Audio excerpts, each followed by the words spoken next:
you Just about now, right about now. All right. I'm gonna get to a place where I'm not getting recorded being eaten. Yeah. What did you promise? The cannibal, I am not. All right. All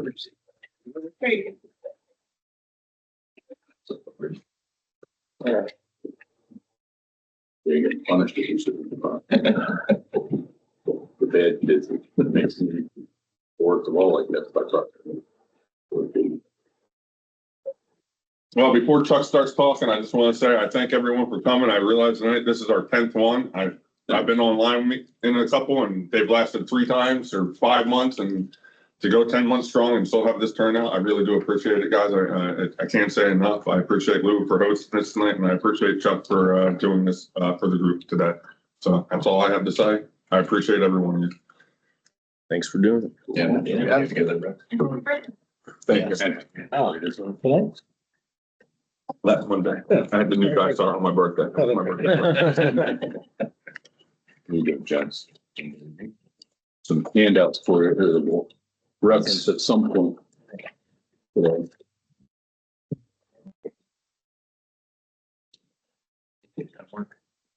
Yeah, right. No homework. No homework. No homework. You can take that with you. All No homework for me. Yeah. right. Excellent. Just read it, so it's confused.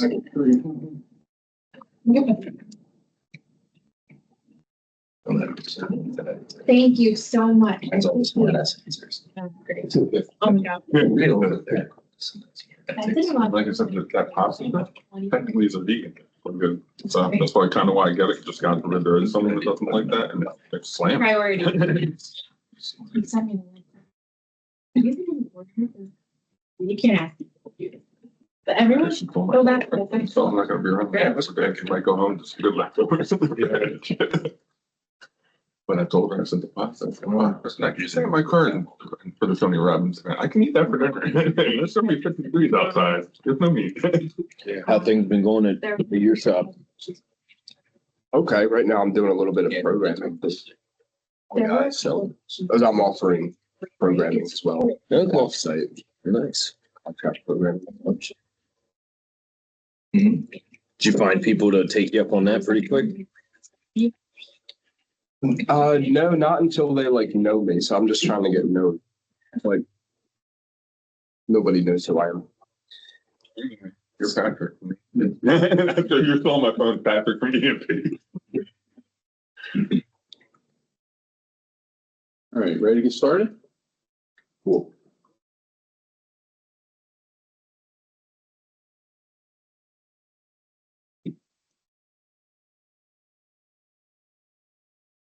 So first of all, thanks for having me here. My name's Chuck Coxhead. By day, I'm general manager for a manufacturing company. I've done about everything in manufacturing you can do, except being an accountant and being in human resources, but I've had them all work for me.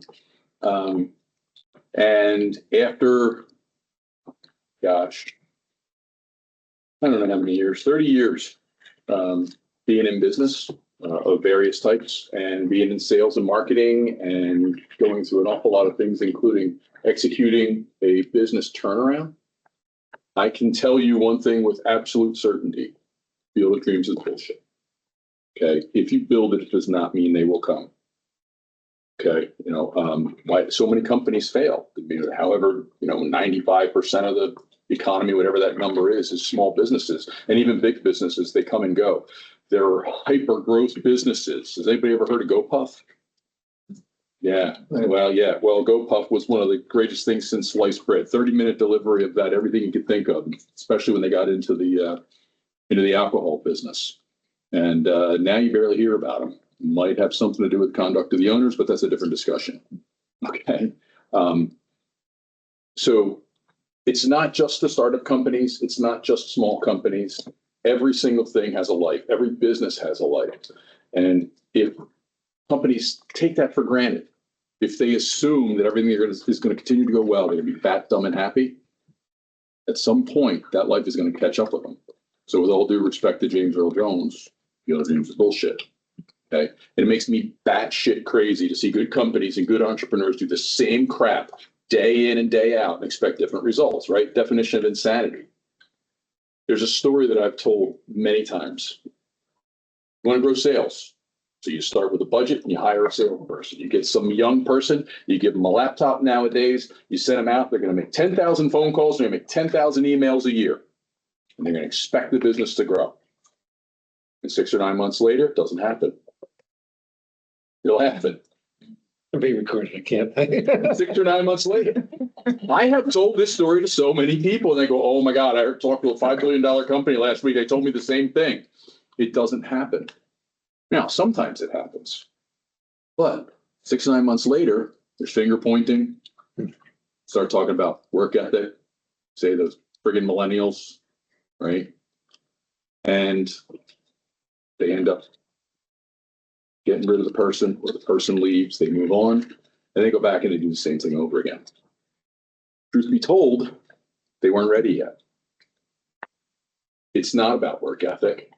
I work hard, you work hard, millennials work hard, okay? If it were just about work ethic, then anybody could do it. It'd be friggin' easy. But the truth be told, things have changed. So what do? I was a salesperson. I spent decades out in the field. And I assure you, things are different nowadays. The buying journey has changed. It was accelerated by the global shit show, as I like to call it, okay? And people just simply do things differently. So what do? Well, frankly, you have to recreate what got you there in the first place. You have to recreate the founder. Now, if you're a brand new startup business and you are the founder, okay, you're not recreating anything. There's an opportunity to learn from this and to keep it going that way and never take it for granted. Okay, so there's something here for everybody. So whether you're a business owner, a general manager, if you're a salesperson, if you're manufacturing a shop manager, my goal today is to get you aligned to think differently. Because if you're thinking you're going to do things the same old way, at some point it's going to come up and it's going to bite you in the butt. Okay. So what did the founder do? The founder had incredible knowledge. The founder had a network of people. The founder had a passion, okay, and a charisma in most cases. And they go out and they got energy and they grow it with what feels like sheer will.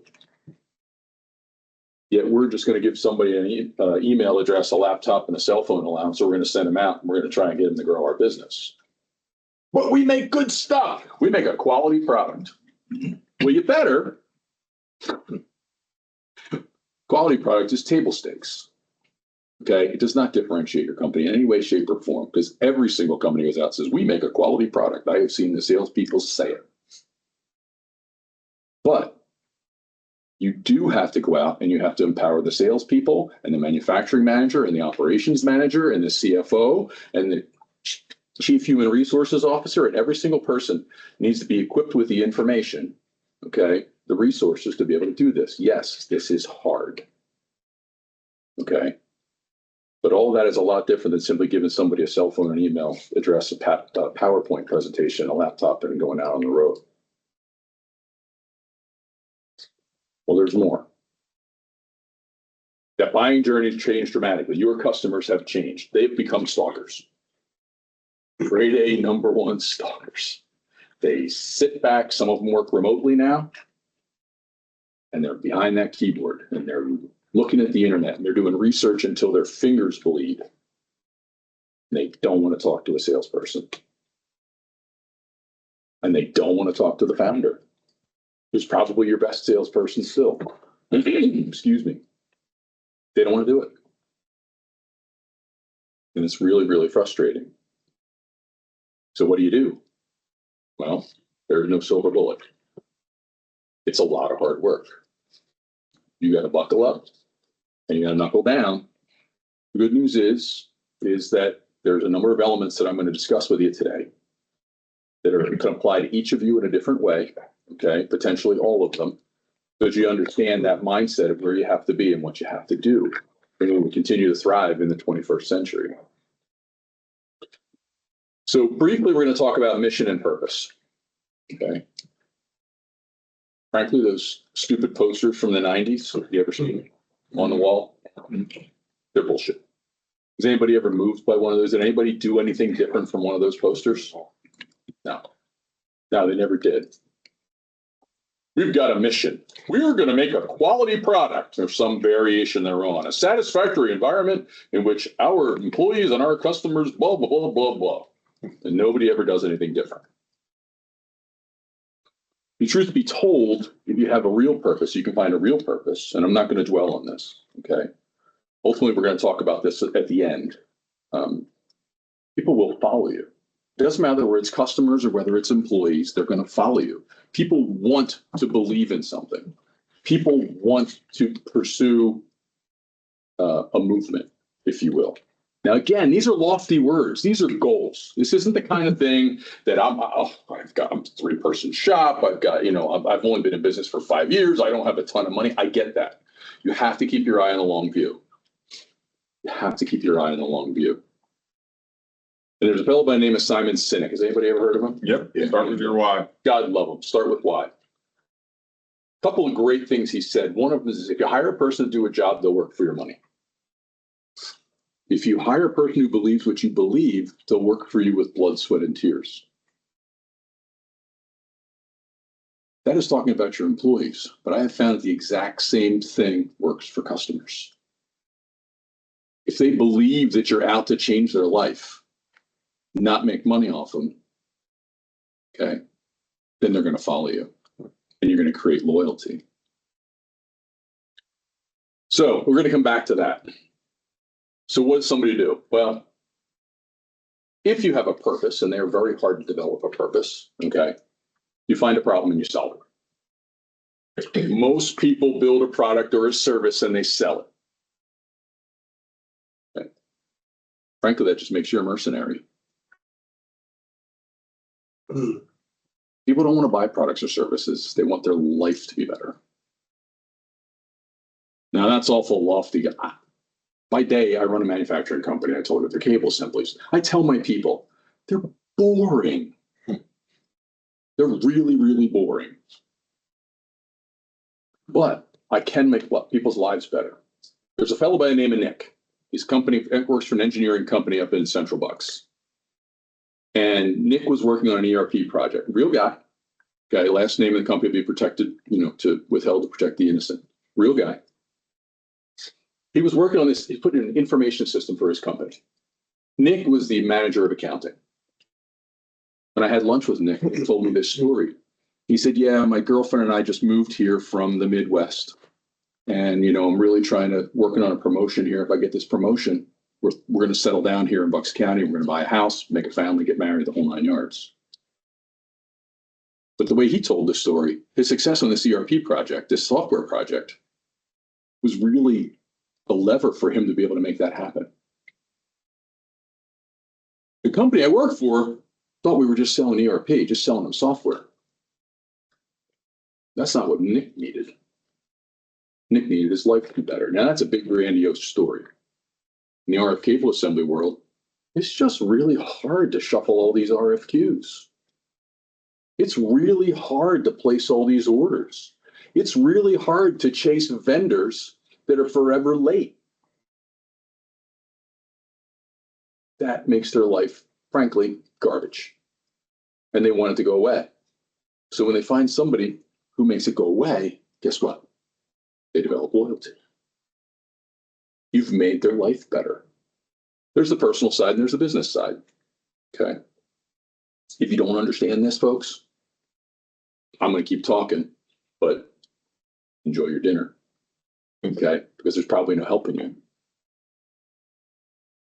So what do you do after that? One, you have to be an anomaly. To be different. If you go out to a great big concert or a Phillies game or an Eagles game, who's the person you notice? The person in the goofy makeup, the person in the goofy getup, the mascot with the hat on their head, the person they put on the Jumbotron, the person that got engaged because he decided to take a risk and do it in front of, 70,000 people and possibly, 1 million more on TV or whatever the numbers are. They're the ones you notice. They're the ones you remember. And they're the ones you go home and tell stories about. You gotta rise above the noise. Yet what do? We all go out and we act like everybody else. Because we're afraid.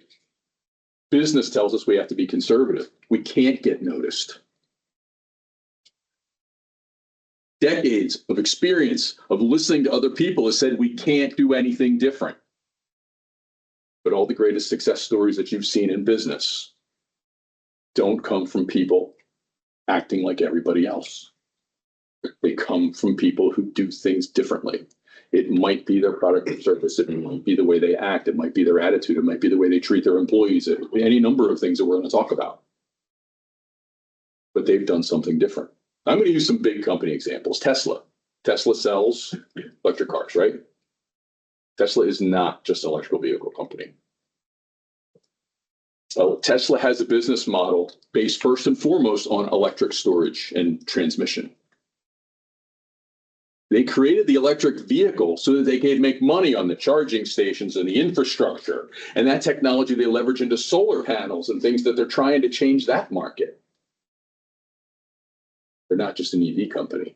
All the other car manufacturers, what are they doing? They're making an electric vehicle.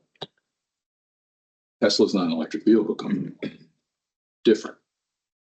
Amazon is not an e-commerce company. They started out selling books. What do they really do?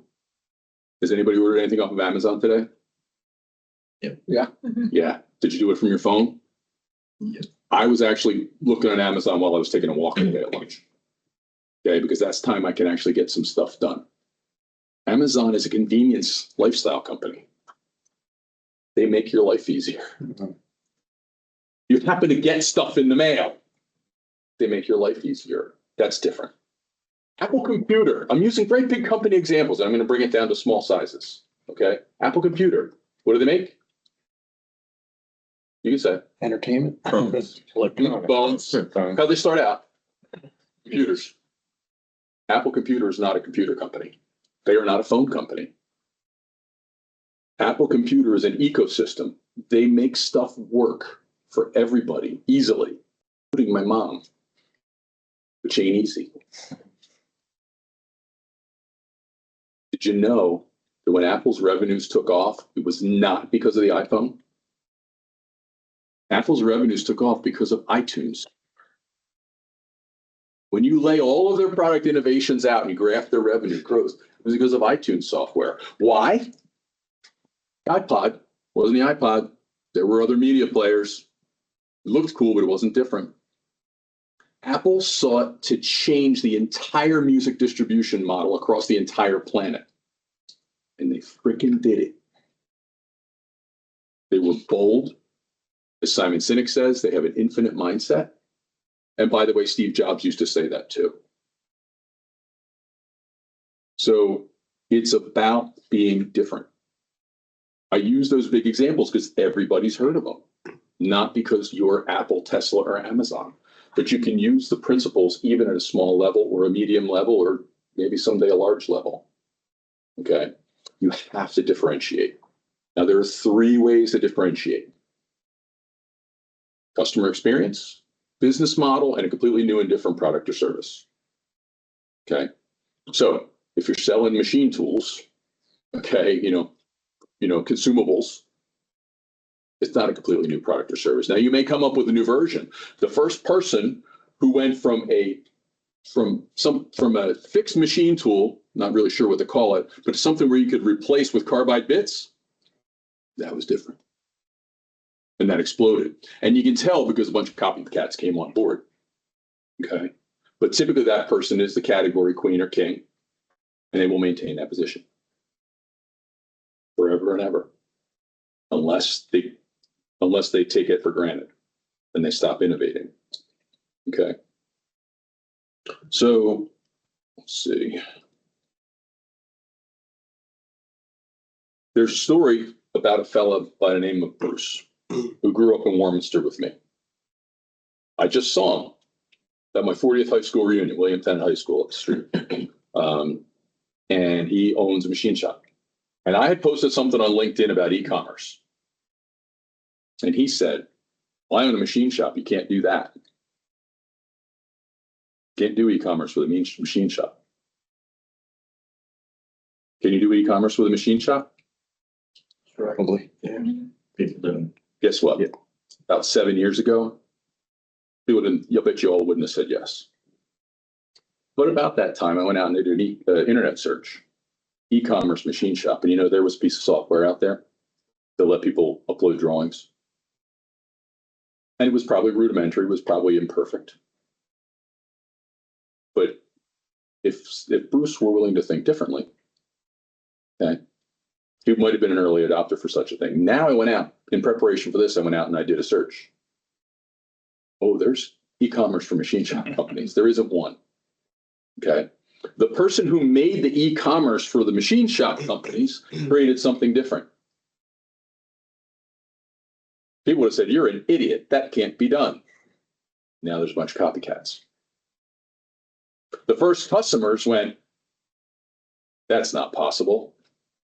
But there was a spark. Somebody decided to jump on board.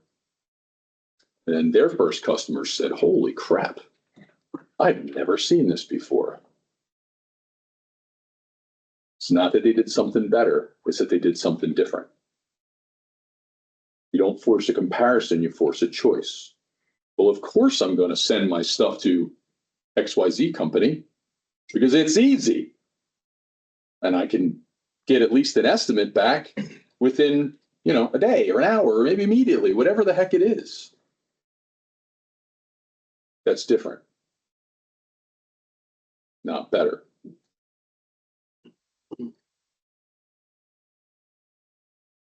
So, but it's not about being different for everyone. Amazon's for everyone, Apple's potentially for everyone, Tesla's potentially for everyone. It's not for me. I drive a big Toyota Tundra pickup, and I want to keep doing that, not a Cybertruck, okay?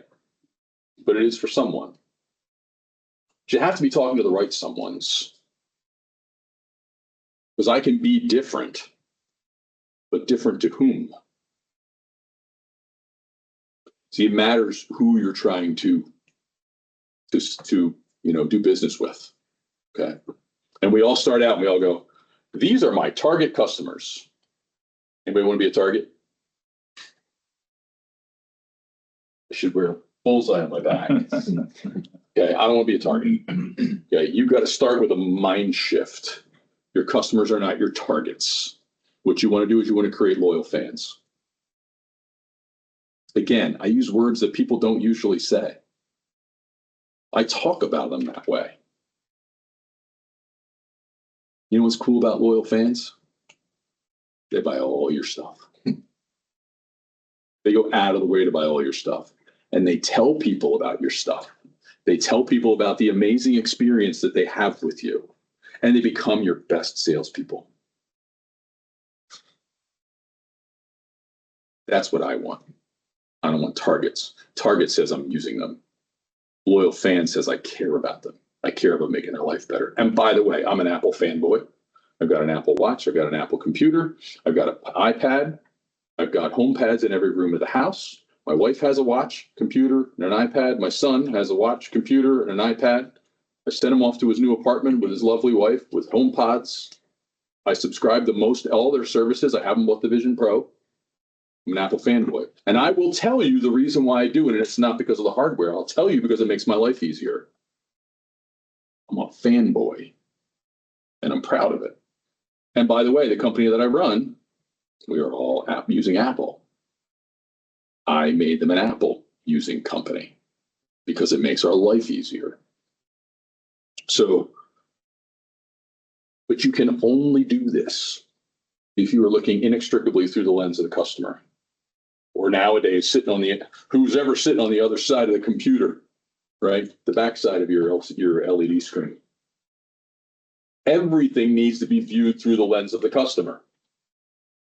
Okay? Most of us have wind disease. What I need. It's a disease. I dare you to, especially as salespeople, I dare you to unhear this ever again. You look at the way you write emails. Or if someone else writes you an email, because maybe you're better than me. I had to change myself. I was hoping, I was wondering, we'd like to. We or I need. If you start an email like that, if you start a conversation like that, guess what? You've made the conversation about you. If you do that with one of your employees, you've made the conversation about you. We need, I need, the company needs. It's a disease and everybody does it naturally. We're human beings. We have needs, right? Survival of the fittest, all these things. But you have to look at everything inextricably through the lens of your customer. And if you do, you change your attitude completely. And you have internal customers, you have external customers, right? We've heard those things before. This is the way we conduct ourselves. And you can create the loyal fans. And then your dream would be that they create a fan club and they give it a name like Swifties. Okay. I'd like to, create a fan club for me, call it the Chuckies. But unfortunately, a little red-haired scary puppet ruined that for me. So you can't have the Chucky Club. But in so doing, think about Taylor Swift. She created a whole new set of consumers.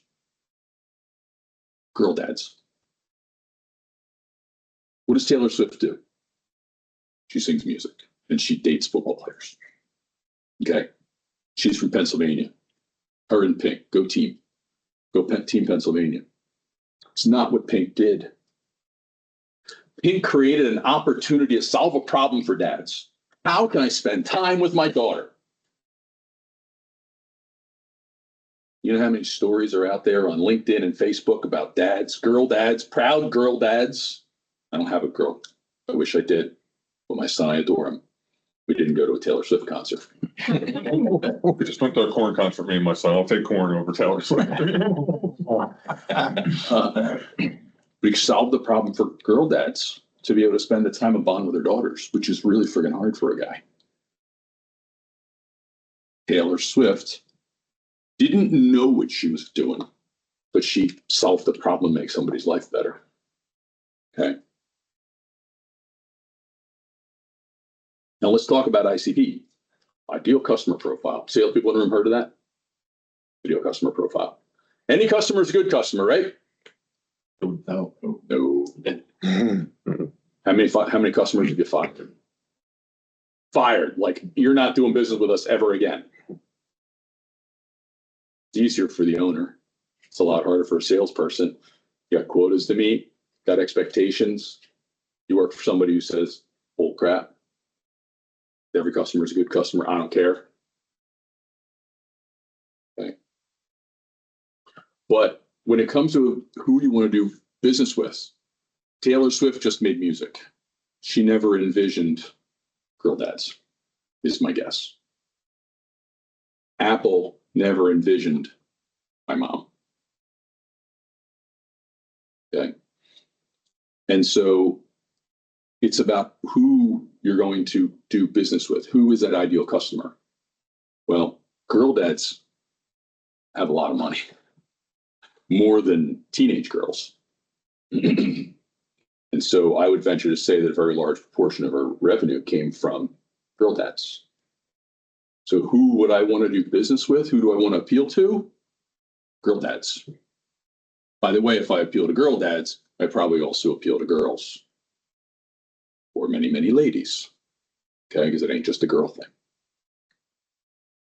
And so, but you have to understand who is that audience? Who is your ideal customer? If I spend my time trying to go after girl dads, I'm going to get a lot of other people go along for the play. What appeals to girl dads? Good music, wholesome music, something that makes my daughter happy, something that's non-corrupting, something that's not necessarily going to be a bad influence in some other ways, right? And by the way, if you're a dad who may not care about that as much, if the music's good enough, that's great, and I can get some too. And if you're a girl mom, that's great, and I can get some too, and I can bond with my daughter. If I'm a girl aunt and a girl grandmom, we can all go together, and I can get some too. Who are my ideal customers? We're talking about solving problems, making people's lives better and being different. Taylor Swift is different. She's not just a musician. And again, you can do these things too You have to know who you're selling to. You have to know who you're in business for. It's not just about selling. I do work in the defense business. I could do work in the telecom wireless business. I refuse. I won't. Because we're not really what they're looking for. We're charging higher margins. They'll cut me out for a nickel. I'm lured by very, very high volumes. That breeds horrible loyalty. So who are you, and who is most likely to be your real loyal fan? You have to decide that. And when we start talking about who our loyal fans are, we say, well, they've got to be a $50 million company or higher, or a $5 billion company, and they have 5,000 employees, and they are selling this. And they stop there at these demographic, quantitative things. But you haven't differentiated your customers either. You haven't differentiated who you're looking for.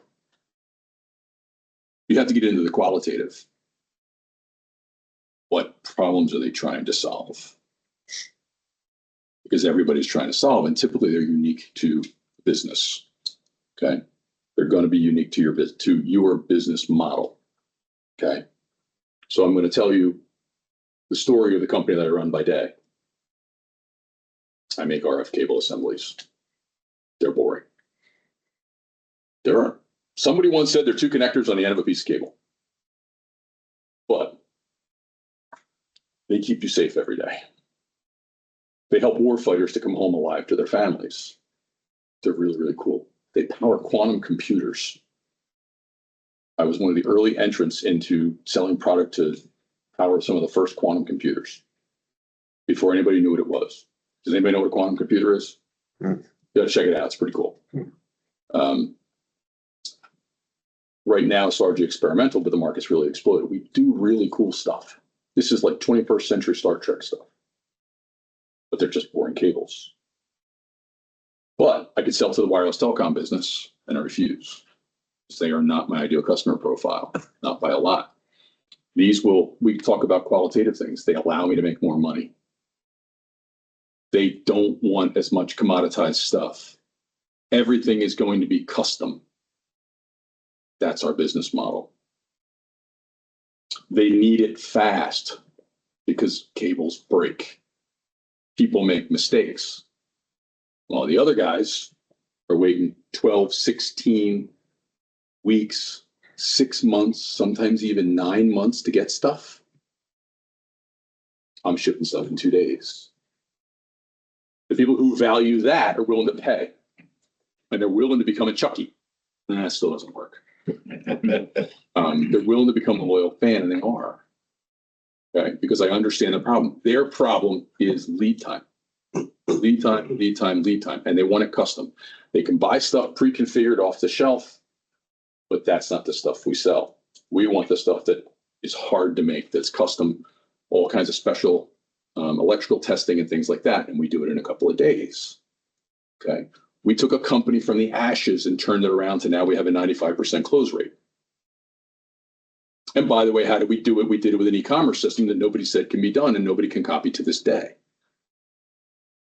Now my employees, and I was getting an earful on this today, all these great big jobs are killing us. Oh, but you just ship onesie twosie e-commerce. No, we don't. That's only 10% of our business. We solved the problem with a business model and a tool that got attention for a certain demographic of people focused on qualitative factors, not quantitative, not how much revenue they have. If they make a lot of money, they must be willing to spend a lot of money. No, if they make a lot of money, they're probably a big company and they're probably sending everything out for 3 bids, and they've got an objective in supply chain to cut the costs by 2% every year, which means they're not willing to spend a lot of money because all that's real. I've lived it. Okay, so you have to be looking at what are the problems that your folks are trying to solve, who are you trying to solve it for? And then you need to tell them over and over again. Remember, I told you the buying journey's changed.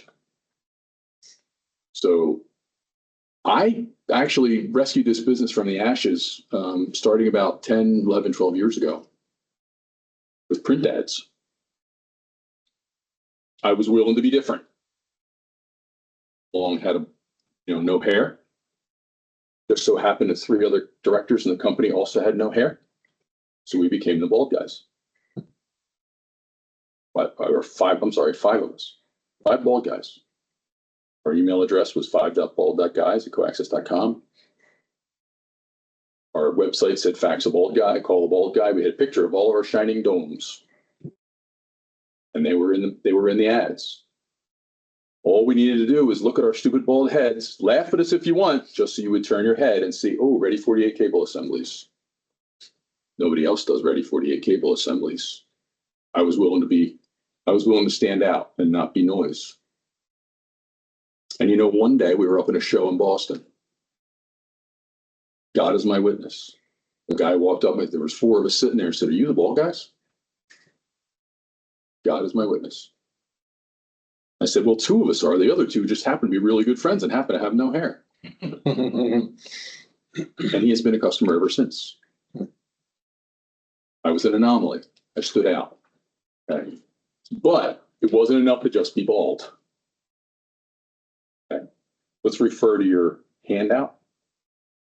Chuck, I'm gonna ask a question. So again, with most of us being machine shop, obviously, one of the industries is again, the quality that other companies are giving and lead time. Mm-hmm. What platform, like you're saying, getting your name out there and repeating it over and over again, is there a platform you think is better for that? That's what we're getting into right now. All right, sounds good. So this printed out a little bit weird.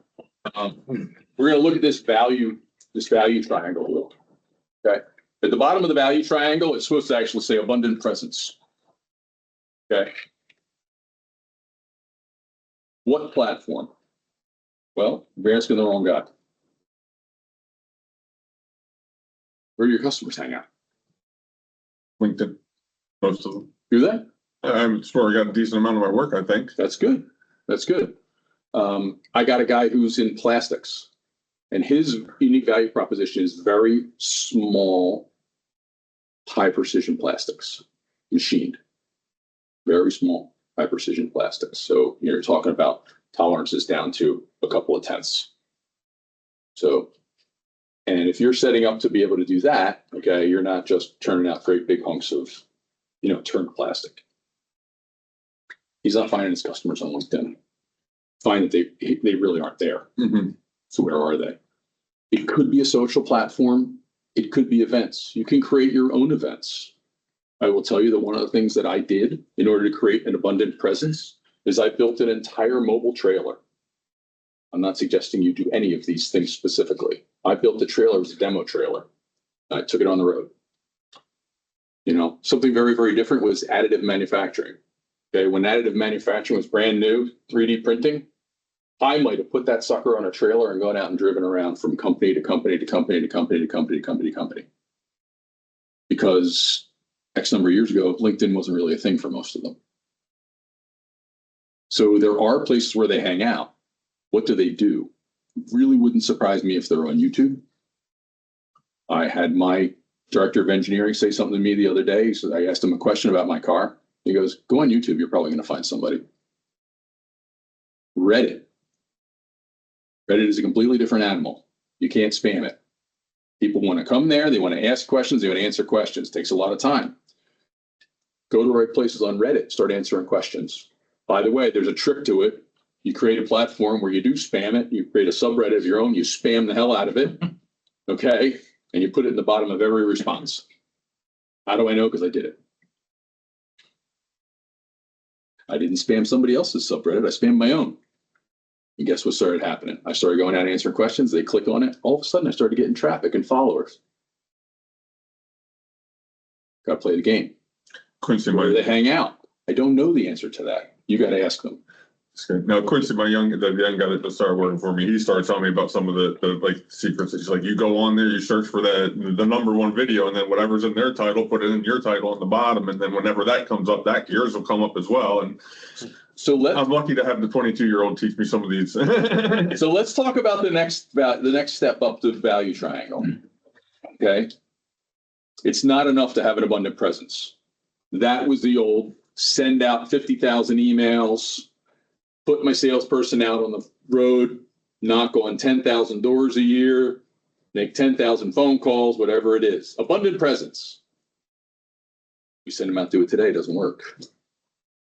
Half the people are working from home. Half the people are on to spam, man. They get it. Okay. How do you catch their attention? It's not just about having an abundant presence. You have to have a non-obvious, somewhat unique point of view. You have to be teaching them something.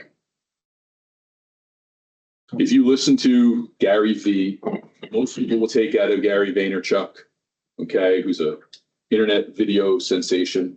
Most people will take out of that. You just got to start posting stuff every day. Posting stuff every day somewhere. Okay. That may very well be, but you can't continue to do that. You have to take the next step. You have to begin to at least educate them. What educate them on? You educate them on things that problems they're trying to have, that they have every day. Okay. Start there. First, you get your wheels spinning. You get lubricated by going through the motions, making YouTube videos, writing blogs, whatever it is you do.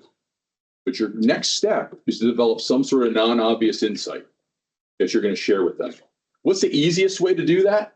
Start teaching them and be an evangelist for their problems, not their solutions. I remember you saying that the training videos are the #1 on YouTube. So this cannot be overemphasized enough. Do not try and sell them something. Stop talking about your solutions.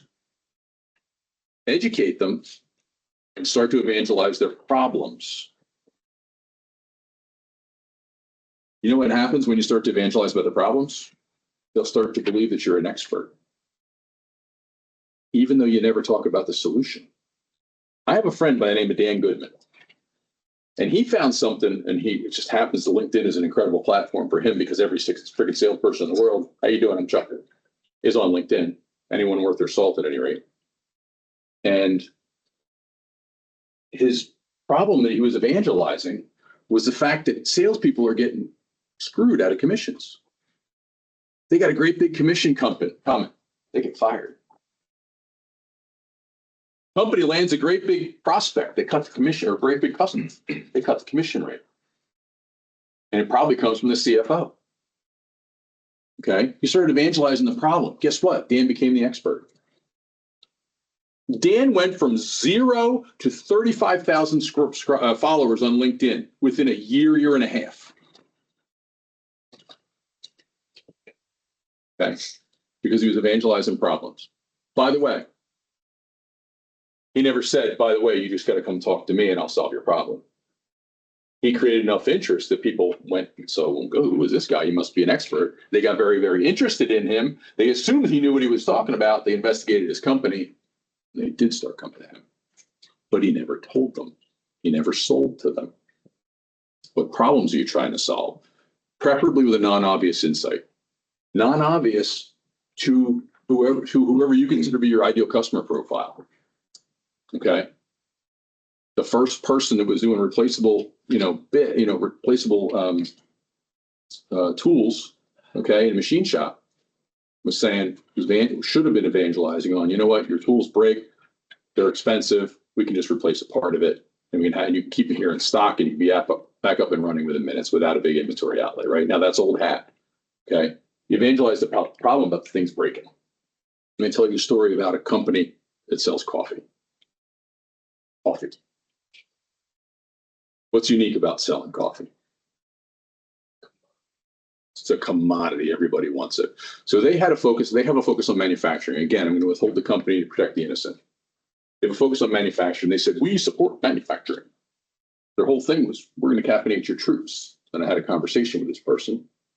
And I said, this is cool. I run a manufacturing company. And I went to the website and looked at all the products, and they had cool names, and all I saw was price. And I thought, that's a lot more expensive than the Dunkin' Donuts stuff that we're buying to caffeinate the troops. And then we had a conversation. And the person told me a story. The story was not about supporting manufacturing. The story was about employee appreciation. And just like the value triangle here, there are ways to differentiate yourself, okay, with your employees. And I'm not here to sell coffee to manufacturing companies. I get nothing for this. I'm not even telling you their name. Okay. I can caffeinate the troops. It's the least we can do. That's what I've always said. It's the least I can do. Free coffee. I used to Hemp Up, we used to have a coffee machine, Brett, years ago when we were in Washington. I didn't start drinking coffee until it was free in the machine shop. The least we can do is free coffee. Caffeinate the troops.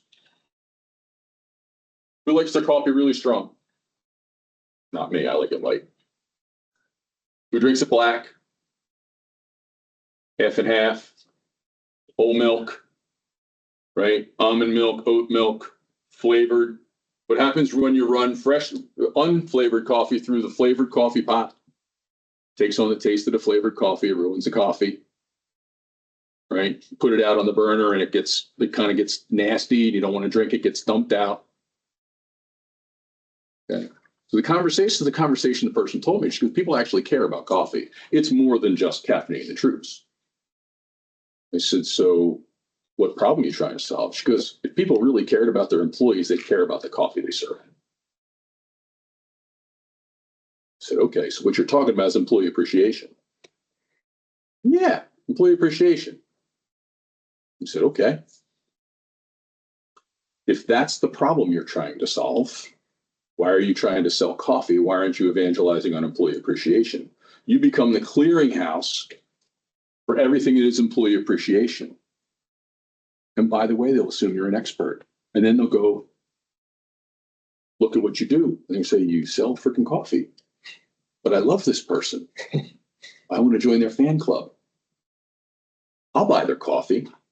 And you know, the price on the website disappeared to me by the end of that conversation. It's, again, I swear, I stopped looking at the price of the coffee, which was more expensive than a Dunkin' Donuts or Dunkin', whatever they call themselves, Double D nowadays. Talk about a stupid brand move. It stopped being important. All I can think about is I'm going to go ask the employees about their coffee habits, what they like, and see if I can find somebody who would team up with me to help create a coffee culture so I can show that I give a crap about my employees and raise the morale at work. And I didn't care if it was going to cost me $11 a pound, because that was worth more to me than the $11 a pound.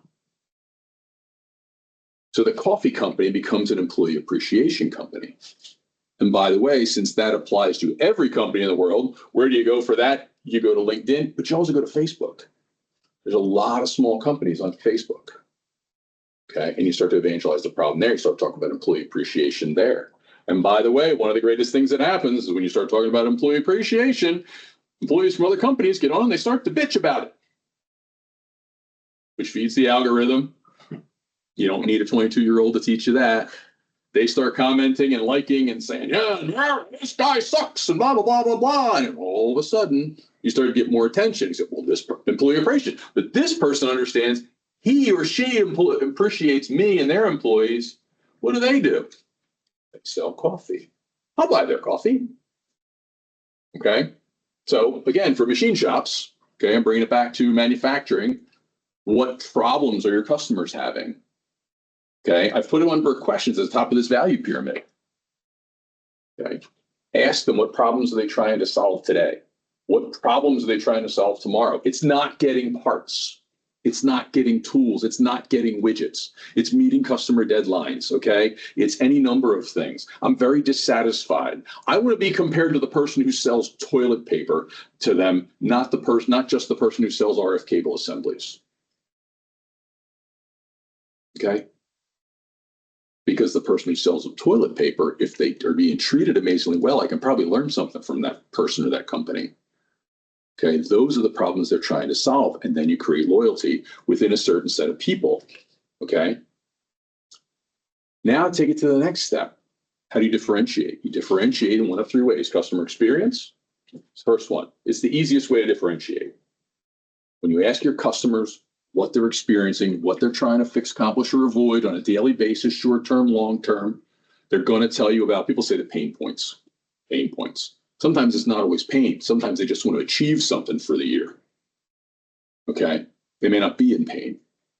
So I wouldn't want to go to my customer and say, it's, what are your pain points? Well, not pain. I just got big goals for 2025, man.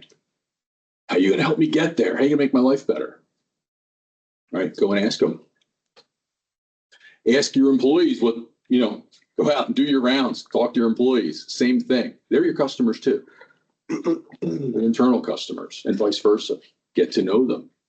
What are they trying to fix, accomplish, or avoid? What's going on in their life? How can you make their life better? I will tell you, we have a lovely employee who's going through some real stuff right now. And we gave her money to see a therapist. Not a lot of money, but it was a big deal to her. Not because we were trying to get something out of her. We get exactly nothing out of it. She's a good person. She's a nice person. She's a really valuable employee. They call her Super Holly. All right. What is she going through? Now, that's a lot different than taking somebody out to golf or the old martini lunch. That doesn't happen anymore. Okay. You can do that with your customers. Find out what they're trying to go through. Likewise, find out what your employees are trying to go through. Be different. When it comes to selling, or it comes to running a business, or it comes to hiring employees, you got to be different. Your marketing is much for prospective employees. Your go-to-market strategy is much for prospective employees as it is for customers. Okay. So if you're a shop supervisor, okay, and you started getting on and making YouTube videos or LinkedIn videos or Facebook videos or something, and you did something about telling how great your company is, okay, and started evangelizing in the problems that people are experiencing in other companies, guess what? They're going to assume you're an expert. They're going to assume you're different. And they're going to see that. And they're going to come see you. And it's going to be a lot easier to hire. So it all comes back to the same principles, though. I don't care whether you're a small company or whether you're a large company. All these same things happen. Evangelize the problems, not the solution. People are hungry to learn. Take it to the next step. Start to teach them. Now create a different customer experience. The e-commerce for a machine shop created a different customer experience. 2-day lead time created a different customer experience. Okay. Your other customers might be waiting 2-3 weeks for a quote. Create a different customer experience. If you're 3 or 4 person company, who's going to answer the phone? You, the owner, right? When you get to be a 30 or 40 or 50 person company, who's going to answer the phone? Receptionist. Somebody doesn't know jack. Somebody doesn't know anything. You want to do something different? Have a directors of your company answer the phone. First of all, your directors might learn something. Second of all, I have had more people go, I'd like to speak with someone about such and such. Okay. But I really need it to be such and such. Okay. Well, but yes, I can help you. How can I help you? And they're like, really? I'm the general manager of the company.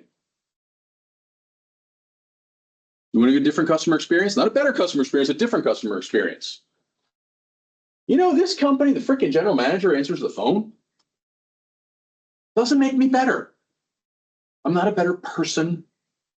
Not any of those things. I'm just different. Frankly, I don't give a shit what people think about me. Tell me I'm an idiot. Tell me that I should be hiring someone to do that. And I'll tell you, okay, that's a great idea. You go do that. Let me know how it works out. I'm going to keep answering the phone. I don't need to explain myself. I don't need to change their mind. The only mind they need to change is people like you. So go out, but you got to go out and you got to tell them. You got to tell these people.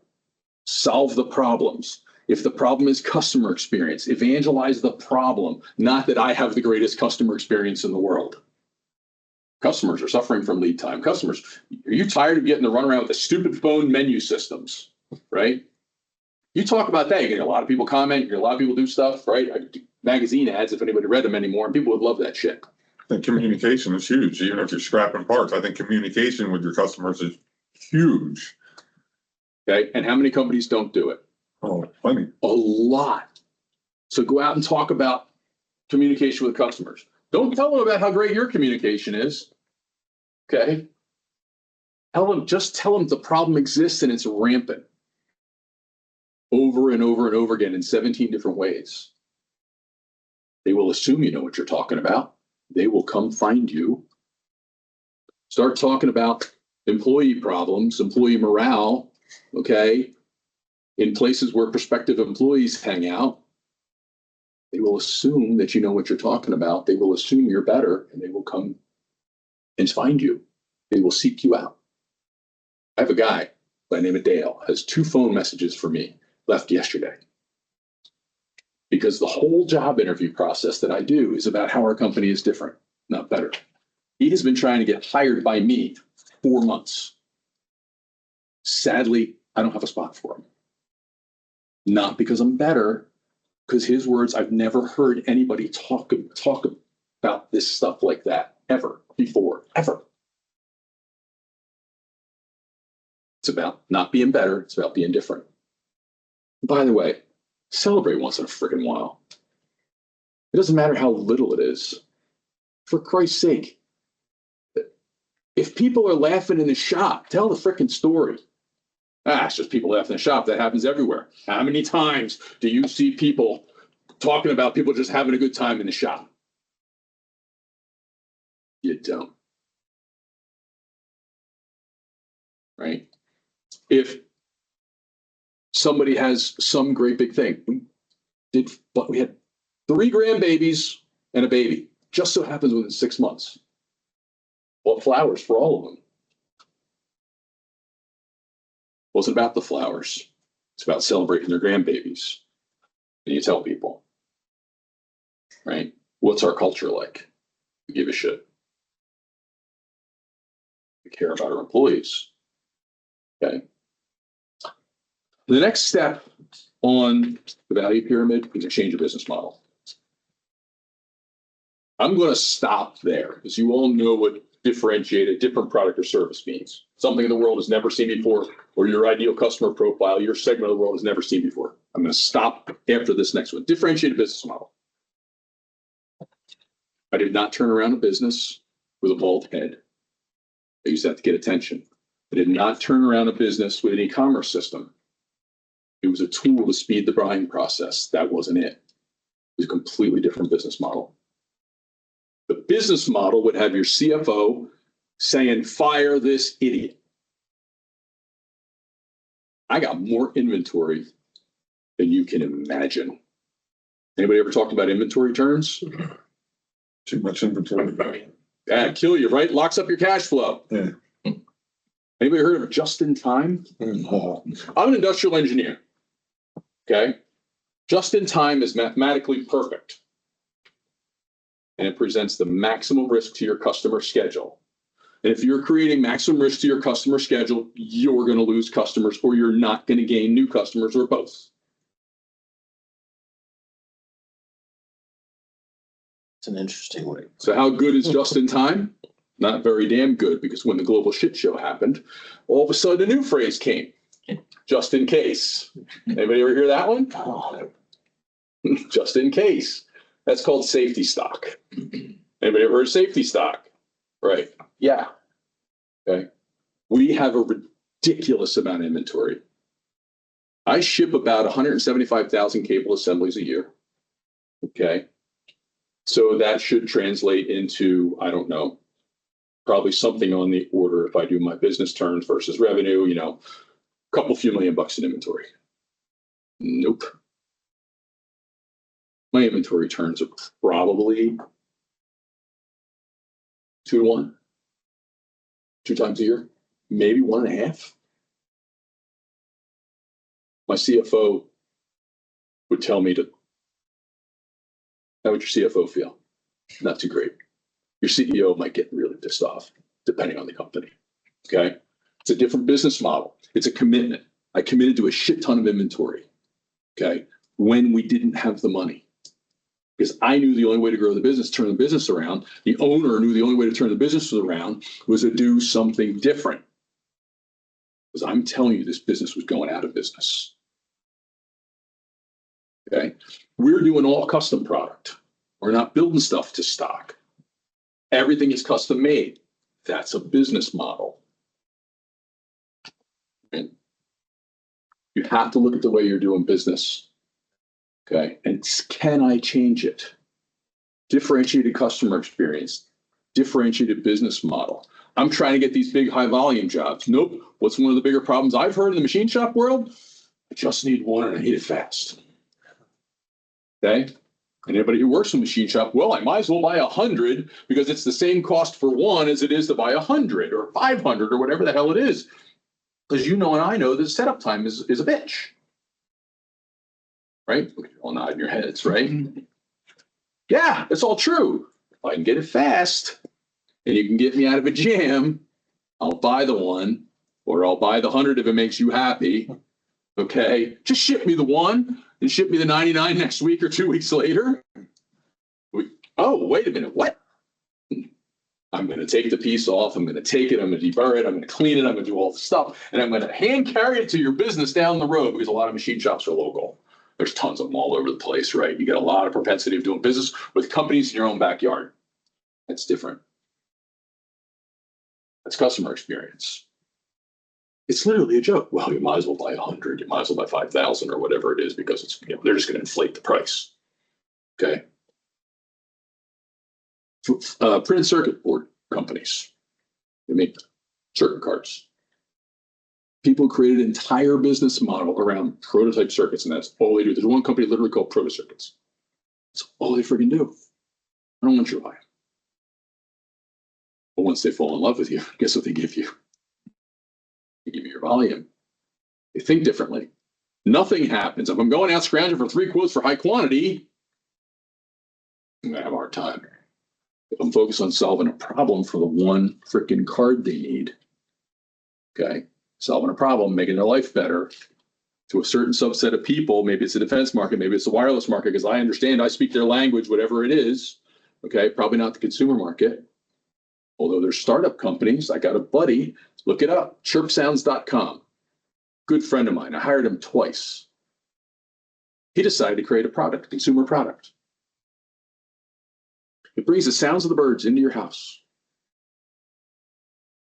Well, there's things with cameras and stuff like that. You can do all that, right? Nope, you can't.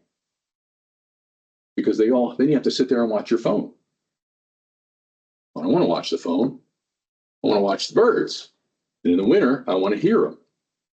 And he needed one freaking circuit card. And he needed one acorn-shaped piece of plastic.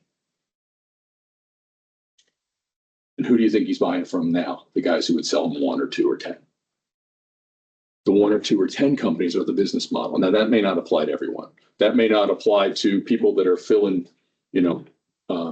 medical, bubble packs or, equipment like that. That's a lot tougher. I'm not filling one.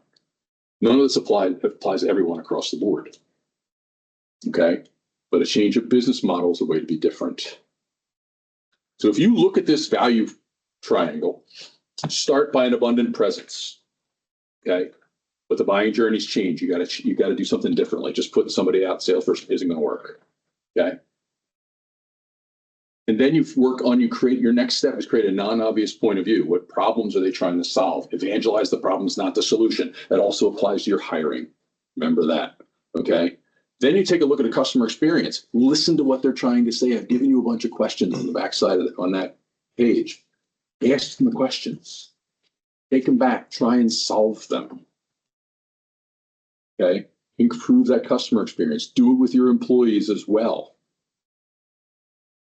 Then how can I change my business model? And sometimes, which means you got to do some hard stuff. You got to tell some people, you know what? Better ain't working. Better is just an endless game of leapfrog. If we want to continue to excel, we're going to have to be different. Okay. Then we're almost there. Grow your tribe. Grow your tribe. You're a tribe. You have a leader. Well done, Brett. Thank you. It's about grow your tribe. Find people, customers who believe what you believe. You may be in similar businesses, yet here you are, networking, supporting each other, learning from each other, making each other better. Rising tide lifts all boats. All the reason. You've got to get that out there and you've got to make an effort. You all made an effort tonight. And this is the 10th time I hear. It makes a difference. You can't do it alone. You've got to grow your tribe. And by the way, your tribe will support you. Your tribe will get you more visibility. They'll send you business. You'll send them business. They'll teach you stuff you didn't know and vice versa. You'll come into a company that doesn't even do what you do and you can learn things. Okay? And become a media company. This is the last one I'm going to tell you. Brett said, let's record this. Do you mind if we record this? Okay. I brought a camera. I'm here, I'm talking, I'm recording it, I'm going to reuse it. I'm not just doing it to make myself feel better. I'm not doing it to have an archive to pass on to my kids and my grandkids of all the wacky crap I said. I'm doing it because I'm going to reuse it. Okay. I hired a guy who starts on Monday, and part of his job is to help me to create media, not only for external to the company, but also internal to the company. He's going to be helping me to create training videos and creating media and pictures and videos for how to set up equipment and all this stuff that we never did before, ever. In 21st century, in 2025, you have to be a media company. The good news is it's right there. It's right there. Gives you a reason to buy the better iPhone, just so you know. I went and I took headshots of everybody with portrait mode last week for the new website that's going up. Okay. It's really easy. And I had a conversation with a guy a few months ago. My sales manager was out. By the way, everything needs to pass the attrition test. A little advice, everybody goes on vacation. Sometimes they get hit by a car when they're riding their motorcycle. It happened to my friend, happened to my sales manager, who I hired years ago. He was out for a month. Fortunately, I just come back to the company and I was able to fill his shoes. Okay. That aside,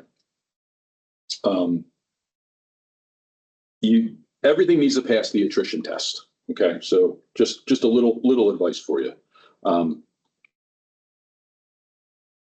if you were a media company, okay, then you're not relying on all word of mouth. You're not relying on employees whisper down the lane. Get out your phone, record every damn thing. We're going to run an experiment. I got a new employee starting. We're going to be teaching him a ton. We're going to record most of the conversations as training sessions, most of them. And we're going to transcribe them using AI. And then we're going to put them in AI and we're going to try and create a knowledge base of all the crap we've taught him. Anybody train a new employee? Right? What happens if your employee leaves? Starting all over again. Start all over again. Be a good time to record it. Thanks to the use of large language models, okay, we can pump that stuff in there. You can get a summary. Right? It ain't perfect, but it's a really damn good start. And then you've made a recording. You can use the recording to show people, okay, using any of the 4 styles of learning. There's 4 styles of learning. Learn by doing, learn by seeing, learn by hearing, and learn by reading. I didn't know it, but I'm a learn by listening kind of guy. It's probably why I talk so much. Okay. Make the recordings. Use them for training. Use them for customers. Put them into AI, large language models, ChatGPT. Turn them into instructions. Gives you a place to start. We're going to create a knowledge base from everything we teach this guy. And guess whose job it is to do it? His. But you have to think like a media company. You've started. You're recording all the time. And I love it. You're a great example. Now, when you take your messaging to the non-obvious step, when you start to educate your customers on evangelizing on problems, you've already got those chops down, man. Video is going to be the easy part, right? You've got to become a media company. It's as simple as here. It's in your back pocket. And I had a customer come to me a few months ago while my sales manager was out. I told you all that to tell you this. And he said, with whom am I speaking? Because I helped him with a problem. I answered the phone. Go figure. Well, it's Chuck Coxhead. He goes, are you the guy who made videos on YouTube? I said, yeah, it's probably me. He said, that's how I found your company. Ready for the kicker? I left this company in May of 2020. the middle of the pandemic because I'm an idiot. I came back in June of 2024, 4 years later. That guy became a customer December of 2023. I had not made videos for this company in over 3 years. And that guy came back and became a customer 3 years after I had left. I don't know how old the video was. Because this jackass went out on the floor and said, "You are not going to believe what I got here. We are making these cables for quantum computing. Do you even know what quantum computing is? These things are the best." Selfies. I freaking hate selfies. I really hate selfies. But I knew I needed to become a media company, and I did it. It freaking works, and it gets me customers, and you're getting customers, right? For customers, and not only that, but at that, the We Build Submarines event on the Monticello a couple months ago with Drew Crowspot, Yep. there was a guy that came from Chicago. He's like, "I recognize you. You're Brett from B&B Dynamic Machining." Dude, you just made my night. Thank you. And that's why you'll know, because people will start to do it. I got buddies, my best buddies in the world, my brothers. I knew I was onto something. For some reason, my buddy Mike saw my LinkedIn profile on Friday night at like 10 o'clock. Really? Do you have no life? I know better than that.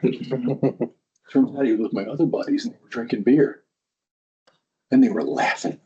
And he's like, "Dude, we were cracking up laughing." I'm like, "Shit, it's working." I had another friend saw me. I took my son to the movies, midnight. We're leaving the movie theater. He's like, "Dude, I'm loving your videos on LinkedIn." My niece thought I was famous at first. She's like, "Uncle Brett on YouTube." It's not about being famous. It's dark. You don't know who's looking at your stuff, including prospective employees. If you're teaching them something, you're giving them non-obvious insight that's tailored for them, that ideal customer profile, you're doing it. You're celebrating, okay? You're evangelizing problems, you're teaching, and you're doing it regularly. Where they hang out. Look at everything through their lens, inextricably. Okay? They will think you give a damn about them. And the truth is, you do. And then they will get interested, and then they will come see you, whether it's a customer or an employee or a new shareholder, or whatever it is you're trying to fix, accomplish, or avoid. Okay? That's what's going to happen to you. And I told you I was going to come back to hire believers. If you hire a person to do a job, they'll work for your money. If you hire someone who believes what you believe, they will work for you with blood, sweat, and tears. It also applies to customers. Okay? So who are you? Who do you want to be? How can you differentiate? Okay? And then go find your believers. But you got to believe something first. This is about changing your mind, changing your attitude, and changing your heart. That's what this is about. And it happens for every single one of you. I don't give a crap if you are a shop supervisor. I don't give a crap if you are a manufacturing technician, a CEO, a CFO, a board of director, a salesperson, a marketer, an HR person. I've hired people because of videos I did. They said, "We came to find you because we saw this person. It was a blonde woman, and I wanted to go work with you." Not a blonde woman. She found the profile. It just happened to be a video I did. And he remembered it was the blonde woman that I did a video with. Okay, they will come find you, but you've got to change. You must differentiate yourself, and in order to do that, you have to disrupt your comfort zones. You've got to be willing to be really freaking uncomfortable. Even you've gotten started. I'm challenging you to take the next step beyond your comfort zone, because different wins. Oh, I'm not comfortable on the camera. There you go. Different wins, not being better. That's all I have to say.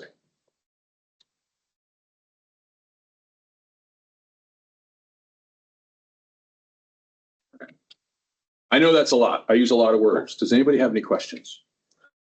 What was the first thing you said? Field of dreams is bullshit. That's If exactly you what will, it it does not mean that they will come. Right? And with all due respect to James Earl Jones. Yeah, that's the first thing I said. But so, any thoughts? Well, why did you end up leaving your company and then coming back 3 years I later? got recruited by a customer. I got recruited by a customer and I went chase of dollars. And I thought that's what I needed to accomplish. And I left for 4 years. And as it turns out, I got an education that I never expected. It was like I went back to college and I got 2 degrees. I swear to God, God took me on a journey I did not expect. And all the things that I had done when I was there to turn around this company and all this different stuff, I knew it all worked. I kind of knew why, but I came back with the education that says, these are all the words. These are all the things that I can teach people to do it. I didn't have all that when I left. And back in April, I stayed friends with the owner because I had never burned bridges. Never. And he said, and I went in just to visit because they were doing such cool things that we started years ago. And we left with this unmistakable feeling that, why isn't it working here? And I left.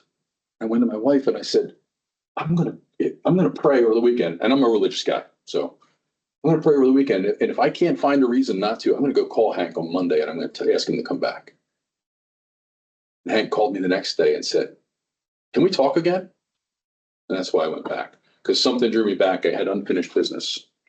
But in the meantime, I went out and I got this education. And I've learned, and I put together a framework, which I'm leaving you kind of some bullet points on the 10 points there on how to think differently about how you work, how you play, how you have relationships. It all applies. Okay. Even be immediate for my sake. Don't all you people go X-rated on me. So I guess my question would be is, so 2.5 years ago, we're almost going on 3 years, is starting up the company. I honestly thought that with us having collaboration over competition, it would set us apart. Now on LinkedIn, that's all you really see is collaboration over competition. Mm-hmm. Do you think that's still enough to set us apart, or do you think it needs to go beyond that? I think that if you find something non-obvious and you start to evangelize problems, you will differentiate yourself. What you will see out there is a whole bunch of salespeople and marketing people telling people what they do. They're trying to sell you a product. And they're so focused with their wind disease, what I need, okay, they can't stop themselves. But if you go out there and you do it and you start thinking about it from the customer's perspective, not your own, evangelize their problems, have confidence that they will come believe you are the expert and you will generate interest and they will come see you, they will seek you out. That is how you can differentiate yourself. You will become the noise because everyone else is doing the discount, the special. We've got this product. By the way, it's the same as the other 5 people, but ours is blue. Mm-hmm. That's all the crap you see. When you go out on LinkedIn, or you go out, and LinkedIn is a great platform. I live on it. You know, I've got almost 7,000 followers. I'm on it every single day. If you connect with me on LinkedIn, and by the way, there's a QR code at the bottom. Please feel free. I will wish you happy birthday if LinkedIn knows what your birthday is every year, or at least I will do my best. I will help people. I will introduce people. I do whatever I can do. I'm on there every day. I really do believe in it. Okay. But my answer was factual. Wherever your customers hang out is the right answer. Mm-hmm. Okay. But if you do that and use a platform and you go above just an abundant presence, if you go to something non-obvious, if you evangelize problems and take those next steps, it will work and it will help you to stand out. Now, do you think, again, that just from experience, I mean, nowadays companies don't want to do just companies with a company or a figure. They actually want to do business and stuff like that. And the way I relate that to is, again, on Sundays on LinkedIn, I just play music. I put it so people get to know. One of the guys, he's like, I'm listening to Rage Against the Machine as I type up this first RFQ. So right there, he knows I listen to Rage Against the Machine just from the songs I'm playing on Sunday. Mm-hmm. People want to do business with people, especially people they like. Mm-hmm. That means letting your guard down. Okay. I don't want to see LinkedIn turn into Facebook. I don't. No. But on a Sunday, it's a great day. It's a great day to do that, actually. And I have found through my research, okay, that I'm getting a lot more play on Sundays than I am on other days. Better than Saturday, by the way. for whatever reason, maybe people just catch up on a Sunday. Maybe things they get to the point where I can check LinkedIn or I'm going to check my messages and just so I'm not behind or whatever goes through their brain. Maybe they're starting to think about work and they want to, whatever. I'm finding play on LinkedIn on Sundays. Well, again, just to push it, I guess, kind of to your point that you're not pushing everyone's throat. Like every now and then I'll do a post and, hey, if you need work, contact me and B. On Sundays, it's not about that. I'm just playing a song. There is no afterwards, hey, if you need work. No, it's not about that. I'm just trying to, So if you have non-obvious insights during the week, okay, and you are getting real and becoming a person that they like, that they want to do business with, whether as an employee or a customer, okay, then you're going to achieve your goal. As long as you do it consistently, okay, and as long as you, again, aren't afraid to be different.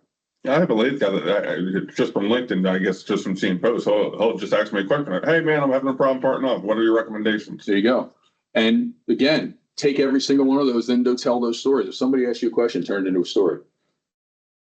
And then tell it. Withhold the names to protect the innocent. Okay? But talk about the problem. My customer had this problem. I see this problem a lot. Okay? Not, I turned this around in a day because this customer asked me to. Okay? Talk about the problem. And by the way, then one thing, I keep talking about employees as well as customers here, an important thing. Your company page on LinkedIn is for your prospective employees. It is not, and salespeople. Not like people who want to sell stuff to you. It's not for your customers. They don't care.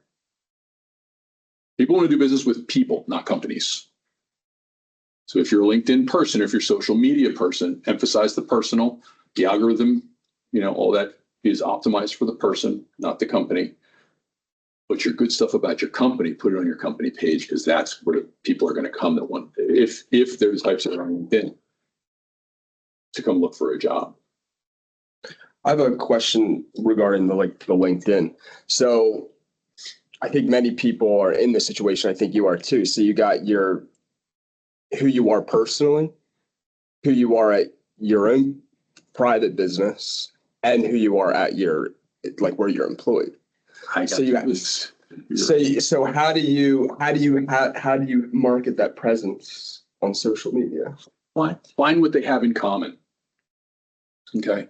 What I do is I talk about problems. Now I confess, if you go back and you look at my activity since May, there was a purposeful pause. Okay. Because I'm doing exactly what I'm coming up with my solution to exactly answer your question. And what I'm doing is I'm looking for what those two things have in common. My side business, where I help people with business strategy, that sort of thing, is about turning around companies, getting them to help do things differently, messaging, how to get them to, go to market differently, right? My other is about this RF cable assembly company, and it's about differentiation, going to market differently, solving problems, that sort of thing, okay? So what I'm doing is I'm crafting a strategy where I'm talking about those same things. People will assume that I know what I'm talking about. They're just in the context of my day job. Right?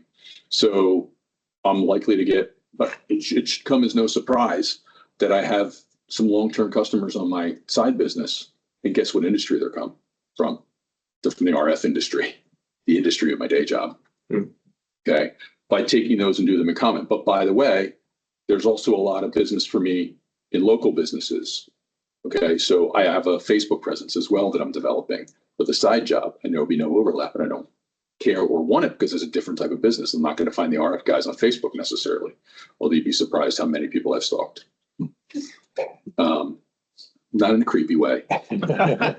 Shit, that's under. Not in a creepy way. People want to do business with people, especially people they like. I like to understand people. I care about people. Do they have a family? What are they trying to achieve? Right? That kind of stuff. It matters to me because I love people. So look for the commonalities on LinkedIn. And if you're doing, but there are other places to go where you don't have to do that, where you can, depending on what I do on the side, by way of example, is different. Okay. And I'm going to have just as much play in the Chalfont community group on Facebook for local businesses as I am on LinkedIn and my private feed for RF businesses. So, as well as others. Thanks. And the strategy just articulated exactly what Brett got me to do what we're doing right now, because it's to think different. So I have a machine shop, tool and die shop, 20 years. Carol and James work there. I go to visit customers. It's always a plane ride. I'm going there to see, as much to see the customer. I'm seeing, make sure none of my competitors' stuff is there. So I'm scanning for everything. Mhm. So I've always been paranoid. Nobody's coming in my shop. And you think the local other shops could be competition. But then it's like, Brett, he didn't mention any of that. He's just like, let's collaborate and talk about things. Like, that's different. All right, why not? Let's try it. So, before you even just articulated what that was, that's kind of why we're here, because that's how he positioned it, articulated it. So got my attention of, you hear the same messaging over and over. This was just different. And Kale's very good. He's with, he runs the shop for doing on the LinkedIn, just posting stuff out there. Because once COVID hit, it's been really tough to find people. Before I had a good strategy with Indeed or Facebook or anywhere else to get people, but COVID happened and now that all dried up. But I think with what he's doing on there of posting fun stuff that we're doing. So it gets people's attention. It's gotten us jobs, work out, just like it's going for Brett too. So Good. good strategy. That's good to hear what you're saying. 'Cause that's actually, you don't know if that's, the future or a good strategy, but it seems like, we can keep in that part of it and get, because finding people is always a hard part. So. It is. It is. And you'd be surprised. Remember, so for me, I mean, LinkedIn tends to be more blue collar. I'm sorry, white collar. Okay. Just is. Right. That is not an absolute. Right. Clearly, that's not an absolute. I have people that I've hired that are on LinkedIn. I know my employees come check out my profile, a couple of them regularly. Okay. They're on there all the time. But when it comes to employees, and that's why I want to talk about both here, is you might find that you start doing these things on Facebook. But most of us, we think about Facebook like what we do on our personal Facebook feed.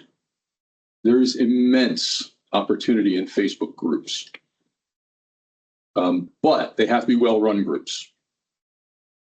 We have an extremely well-run group in Chalfont. It's called the Chalfont Community Group. They have strict rules. You can only post something about business on a Monday. Okay, if not, it's going to get booted. They're going to literally do a takedown. It becomes the go-to place if somebody is got an issue. My wife and I joke. It's like we're going to go to the font of all knowledge, the Chalfont Community Group. They know everything. And you got people who will make fun of you, which feeds the algorithm, and I really don't care. Please feed my algorithm. You can make fun of me. My buddies do. I've been made fun of by, worse people than you. So look that, but you got to be targeted. So we have Chalfont Community Group, Chalfont Group, I live in New Britain Township, New Britain Township Group. There's another New Britain group. There's the Central Bucks Group. There's the Warrington Group, and there's the Doylestown Group, and all these different things, right? Of those, there's really only 3 that are worth a damn. Okay. You would waste your time to go on the New Britain Township ones because it's just become a running list of ads for roofers and gutters, and people want to vacuum out your vents. But if you find a well-run one like Chalfont Community Group, that if you had a business there, right? There's a machine shop up there on Bristol Road. Okay, by way of example, the Warrington Group's good. The Central Bucks Group is good. Put those things within their rules. Okay, on those groups about the fun things you do. You'd be surprised. And the other thing is, I find people aren't using Facebook. Yeah, but their wife is, their sister is, their brother is, their husband is. Right. Okay. Not everybody's doing everything. Okay. But in those groups, there is opportunity for employees. Yeah, good one. And we have kind of talked about that because we went to an NTNA event and this speaker was there and she said your website has to be just as much about attracting employees as it does potential customers. And you should have a video of a person that works for you on that website saying why they like to work there and what the benefits are. I did employee spotlight videos, and the story that I alluded to is I had a guy. Little something about your websites. Had a guy picked up the phone and gave us a call. We had a meeting, and I said, how'd you find us? He said, well, I went out and did a Google search. And I found 5 or 6 companies, websites. He says, they all look the same to me. Little hint about your website. They probably look the same as everybody else. Okay, you're not differentiated. This was a software company. One of the things I learned in my 4-year hiatus from Coaxis. And he said, so I wanted a Microsoft Dynamics GP consultant. So I went to LinkedIn and I put in a search for Microsoft Dynamics GP consultant. And I saw the person there. He said, I don't remember her name. She's a blonde woman. And I picked up the phone and I called you. Because he thought of a consultant as a person, not a company. And I went out to LinkedIn on that day, that very same day, because I know that the algorithm will give me different content on a daily basis. And I went in and put exactly what he told me, Microsoft Dynamics GP consultant. And what pops up is 3 or 4 people, and then content, posts. And on that day, number 3 was a blonde woman named Christine. And the top post was employee spotlight interview I did with Christine. And I can't tell you that that's what he saw, but he told me it was a blonde woman, and I picked up the phone and I called you that day. Did it work? I talked about qualitative versus quantitative. I cannot swear to you, but I have seen these qualitative things happen over and over and over and over again that I cannot explain any other way than that this shit works. I have the data. I can show you a chart. I put a video up one day. I did a purposeful experiment. I went completely dark for like 2-3 weeks. I have the graph. I went completely dark and I put up a clip on the company page and on my feed. And on that day, that very same day, I went from almost nothing to 4,000 impressions. Big whoop. Impressions don't mean crap. They're vanity metrics. 4,000 impressions. Here's the magic. My Google Analytics on that same day was almost nothing. It spiked. Same exact shape. 76 people came to my website that day. 76.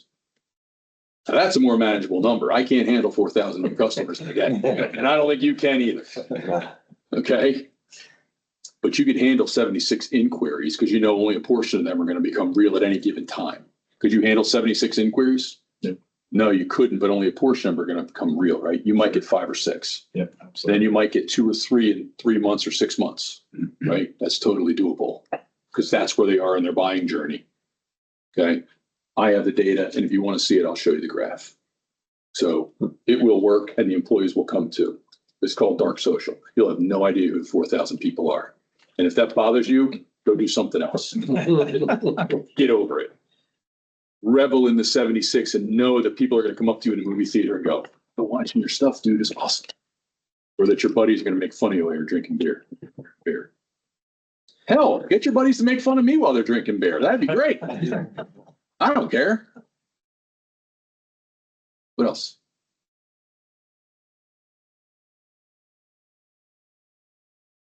I think it's all, like Rui mentioned, it's not just, like some shops have trouble grabbing more people in terms of employees and things like that. And it's like in our case, I don't have enough machines. People. Mm-hmm. Yeah. It turns into some of our guys came from bigger shops. Mm-hmm. And, and then it's just like our shop changing that culture, changing how it is internally from the beginning. And, I have so many people that want to come work for me, but I'm like, I'd be happy to, but I literally can't. In your case, honestly, I think that's where something like this is really, really important. Grow in your tribe. Yeah. If you understand who's your ideal customer, okay, if you understand who you really want to do business, and I mean narrow sliver, okay, excuse me, and you have a tribe, if you have a group of people like this business isn't really suited for me. But I understand, what's your name again? Marcio. I understand Marcio's business is this. That's where he really excels. And I have a lot of confidence that his company in that narrow sliver, right, where they really excel is going to make me look good, that I gave that person a good referral. And if you grow your tribe beyond in here and beyond these walls, they're going to do that for you. And likewise, you're going to be able to do that for them. So growing that, Yeah. that's really, really important. That way you can get more of the business you want, okay, less of the business you don't, and hopefully be able to take your business to the next step, okay? Because if you get more of the business you want, then you may be able to operate at improved margins. Which Yeah. does happen over time. In our case, it ends up being where, you know, people start bringing the people that they know into the shop and it just starts snowballing. Like, Wish I had that problem right now. I need 2 people, just saying. this is one of those meetings where when somebody needs help, you know, it does branch out. It does help. Yeah, in my case, I just don't have the. Oh, shit. Blessing and a curse. Yeah, it's a blessing and a curse. It's definitely both. Yeah. Rudy mentioned that James and Cal both work for him. James actually worked at another company. He showed up to the second meeting because I went over there to look at a programmable PMM. And I just got talking to him. I'm like, all right, you want to come to the meeting? And from just being at that one meeting, those guys hired him to be their inspector just because they saw his drive and everything like that. So meetings are definitely worth. I'm not going to poach you, I swear to God. You can poach me. I'm tired of working. So. Give me a nice. Yeah, it's interesting. Does anybody, what does your work schedules look like? Like, are you working regular traditional shifts? No. What kind of flexibility do you have for your employees? Well, since I only have one, I let him pick his start time. Does he give you grief sometimes? You know? Oh, I thought you meant you. Oh, never mind. The voice. No, I know you have. But that's the thing. When I hired Daniel, I said, hey, listen, you're the only employee right now. You pick your start time and you pick a lunchtime. You be consistent with it. That's the only one thing I want is you be consistent with. Don't be 8 o'clock one day, 7 o'clock one day. Now, granted, if you need 1 week where you need to show up at 7, that's fine. Or one day, but I just need that consistency. So a way that we've differentiated our company in terms of hiring, really big time differentiated our company is through flexibility of schedule. We've always kind of had it. I will tell you straight up, we have actively discriminated. We like part-time moms. You know any? We like part-time moms. I swear to God. It's like if you're a part-time mom, like you get disproportionate treatment. Why? Because they love the flexibility. Guess what we learned? Everybody loves the flexibility. I got one woman, God bless her. I go and I check and I don't I'm not micromanaging the times and the login time here and clock in times. I got stuff to do. I don't micromanage my employees. 2:45 in the morning, she's in. 2:45. She'll come in on Saturday, Sunday, 2:45, 11 in the morning, work till 9 o'clock at night. I got somebody who comes in for 3 hours, leaves, come back and works 5 or 6. And almost every employee in our building has a key to the building. It requires a tremendous amount of trust. So guess what? You got to earn it. You got to prove it, right? You got to earn trust with us or I'm going to let you go. We've highly differentiated our company for our manufacturer, actually everyone, right? Yet we're all 100% on site. We have no remote work, but we're highly differentiated and people love that shit. I read an article years ago too, because why do you want to force a guy that's not a morning person to start at 6 or 7?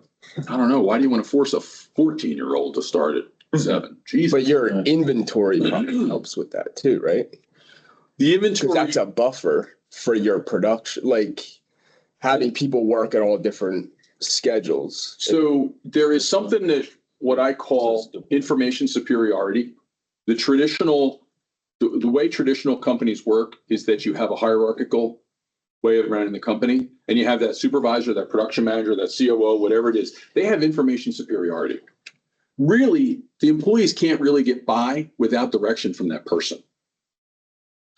And so what we've done in order to do that, yes, abundant inventory, but we're also trying to create information equality, which sounds very egalitarian, utopian, and we're clearly not there yet. Okay. But what I do is I create a situation where my employees are enabled by design. The inventory is there. They know where the inventory is. They have all the instructions they need to build the product. They have all the training they need to build the product. If there's something they don't understand, it's okay. They can, if it's Saturday, they can put it on hold, go back. They can go get another job and start working that. Okay, because they have all that information at their fingertips and they don't need the hierarchical direction. Yeah. Right? Literally, I have my employees and the general manager. Okay, and I have a director of engineering. Then I got the owner. And we are like a cloud of resources for them. We can just work. We used to have a production manager and it became his little hour trip. Okay. But by having all the inventory available at all times, having the information quality, they literally can come in, move into a job, move out of a job. They know what needs to be done. They know when it needs to be done. They know what the priorities are without somebody having to tell them. They come in and they do it. How do you earn the trust? I give them a key. How do you break that old mindset down? On the exact note he's talking about, the last 10 years, I've been able to hire someone. But I've had the three guys who are the biggest ball busters, the old tool makers. They were like, if I'm here 6 to 4:35, everybody has to be here. Nobody gets this flexibility. They're all retired now, so we're past that. I will tell you that what we do, I told you in the beginning that these are goals to which you strive. If you're not here yet, if you find it to be difficult, I get it. Okay. It's like, The way what's my, to be done. right. What's my long vision, right? What's my North Star I'm walking toward? Sadly, there's going to be some attrition before you're going to achieve some of these things. You're going to have an old school is probably the best way to say it, right? You're going to have an old school mindset. Okay. People got to do what they got to do. Somebody that pays their check or influences them getting paid. Okay. Is going to make that decision and you got to do what you got to do. So attrition is going to become part of it. I happen to be blessed. You ask me how I'm doing, better than the universe, better than I deserve. Open universe doesn't demand balance because I work for a guy that thinks like this. It lets me have the free reign to go and do these things and do these crazy things by some companies' measures. Okay. I'm lucky. The people that I did have, they were in the way. And once they were gone, it was like we flourished. We literally flourished. Now, it ain't easy. I got people that grumble, all the stuff that you all have. You made it sound perfect. It's not utopian. It's really freaking hard. But it's about, you'll hear the word enablement. Okay. Enable your customers, enable your employees. Get out of the freaking way. Okay. It's a lot easier to get out of the way for a customer. Okay. If you're go to market, it's a lot harder. Okay. Some people have a tendency to be controlling. Okay. Sometimes that's through insecurity. Sometimes they're just control freaks. Sometimes it's just a power thing. Sometimes it's ego, whatever the heck the reason is. Okay. But it comes from the top down. Okay. We're going to try things different. We're going to dip a toe. So water's warm. We'll dip a whole foot. Okay. But you got to give yourselves permission to make incremental improvement and continuous incremental improvement over time. And somebody's got to have the ability to come in and say, you know what, I want to erase the whiteboard today. What that means is drop all of your preconceived notions and we're just going to spitball wacky shit, which preferably happens around a round table with beer. Because by the time you get to the second beer, something really stupid, and it only takes one open-minded person who's also under the influence of his second beer, okay, to say, you think you're being a smartass. But if you painted that blue instead of purple, okay, you might really be onto something. That is exactly the process I used to draw a crowd at a trade show where I literally had the entire trade show gathered around my booth every afternoon for 3 days straight. Because I had an intern who said, we should have Fred, the president of the company who loves golf, wear those old-timey golf outfits and walk around the show. And I said, I'm not going to get Fred to do that, but I got an intern that'll do it. Thanks for volunteering. And that wasn't what got the attention. It started the conversation rolling. To do what? To be different. to not be afraid to get noticed, to not be afraid to stand out. We took that, we transformed it into something else completely that involved my intern with a belly bigger than mine to walk around in a stupid outfit, okay, and get a great big crowd around us. And people talk to me about that to this day because I wasn't afraid to be stupid. But it takes time. Yeah, I think our issue is more the guys don't want, they want the information fed to them by somebody. You will have some of that. And that's very difficult to overcome as well, right? I find that that is very, very common. But I also find that people don't have a vision for what that can possibly mean. Some people find comfort in it, but they just don't understand what it means. And everyone is the state of Missouri, the show me state. Show me. Prove it to me. Find someone in your company who isn't like that and run an experiment. I just ran an experiment last month, a month and a half ago. Massive job. We had a major material shortage despite all of our inventory. We actually ran into an inventory problem because some material showed up bad, and it was literally like 25% of our business. Miles and miles and miles and miles and miles of cable. We had nothing. We recovered, got to work. I threw it a problem at a small team of 3 people. I said, okay, this is what you're going to do. You're going to be my shepherd. Okay, you're going to take this list.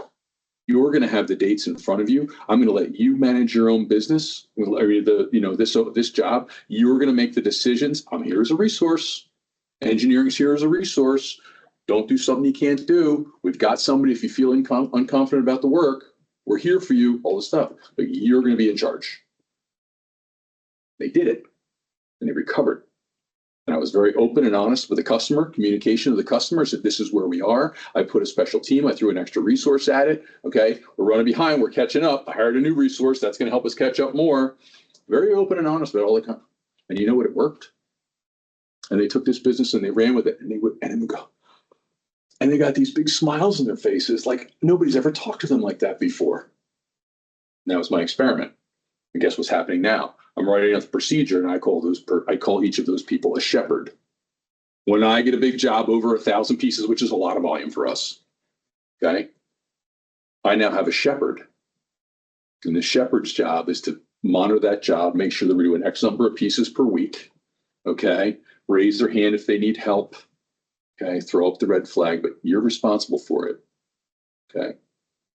And I'm rolling it out to everybody else because I found somebody, and everybody said, oh, well, yeah, that worked pretty well. Now, everybody's not going to take it, but if I can roll it out to half or 2/3 of my people now, guess what? I made progress, incremental, continuous improvement. It's very egalitarian and utopian, okay? But you don't need to get everything done in one shot. Change management's the hardest part. Business is really super easy without customers, employees, and suppliers. It's so freaking easy to run because the people are a nightmare. But I love them anyway. I think like one of the things is like I do with our guys is, like each one of them has their own department or whatever. Mhm.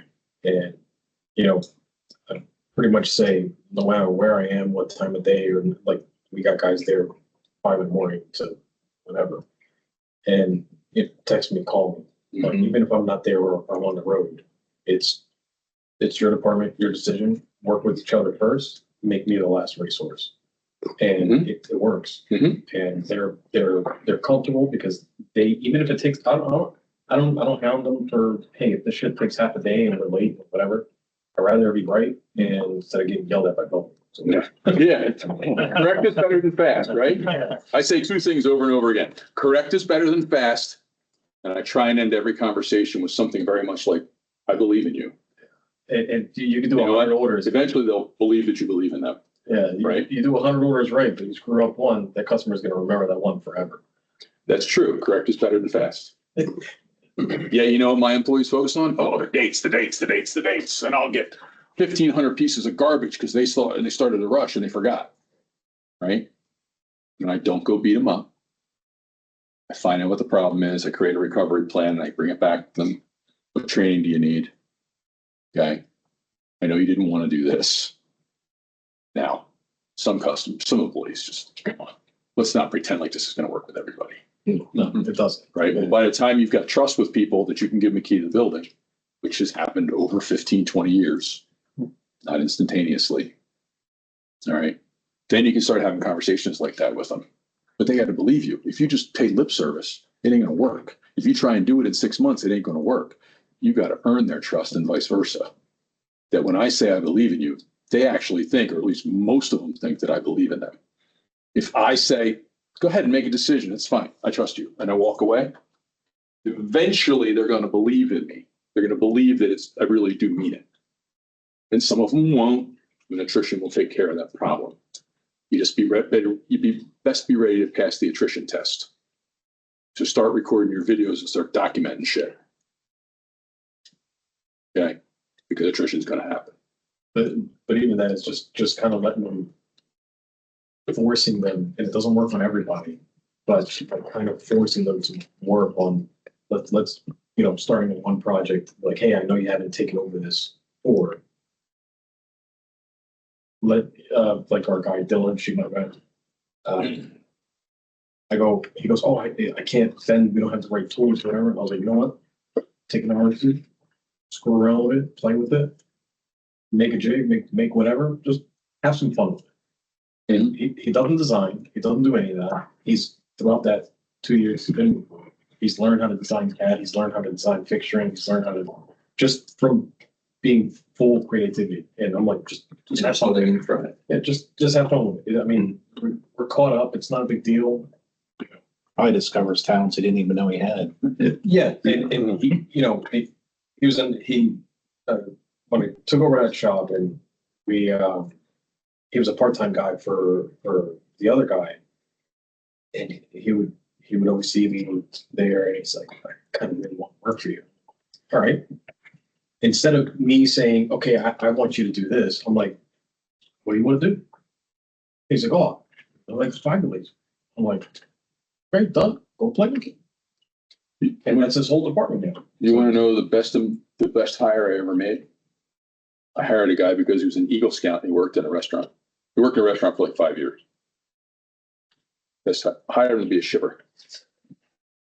I figured he's an Eagle Scout. He's used to that restaurant environment. Mild manager, seemed like a really nice guy. I figured good work ethic, I could teach this guy.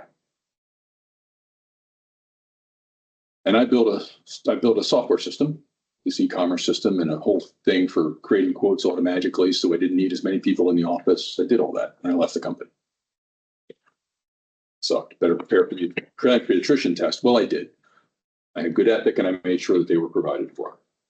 And they said, we want to take it to the next level. We're going to hire a developer. And he happened to overhear the conversation, my shipper, Eagle Scout restaurant guy. And he goes, I studied some databases at Montco. Mind if I take a look at it? Owner goes, sure, go for it. What's the worst can happen? Go get the developer like he was planning on doing. You cannot believe what this kid built.